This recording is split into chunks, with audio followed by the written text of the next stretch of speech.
তোমরা সবাই ভিডিওটা দেখে নিশ্চয়ই ভাবছো যে আমি এত কাঁদছি কেন। এটা ছিল আমার বাড়িতে লাস্ট আইবুড়ো ভাত, মানে এতগুলো আইবুড়ো ভাত খাওয়ার পরে এটা ছিল বাড়িতে খাওয়া আমার লাস্ট আইবুড়ো ভাত। আর এই যে এই টাইমটা আমি কাঁদছিলাম, এই সময়টা আমাকে আমার মা আশীর্বাদ করছিল।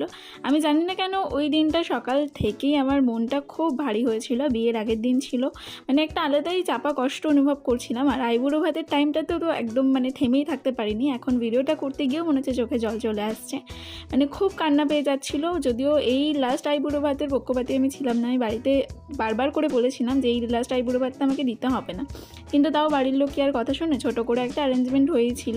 তো সেটাই দেখো, লাস্টে কান্নাকাটি বন্ধ করে খাওয়া দাওয়া তো করলাম, কিন্তু মনটা এত খারাপ হয়েছিল। প্রত্যেকটা মেয়েরই হয়তো এই দিনটায় এতটা মনটা খারাপ হয়। ওই দিনটা এটাই মনে হচ্ছিল যে ছোটোবেলা থেকে যেই বাড়িটায় বড় হলাম, কালকে এই বাড়িটা ছেড়ে আমাকে চলে যেতে হবে। তো এই জন্যই এতটা কষ্ট হচ্ছিল, প্রত্যেকটা মেয়েরই হয়।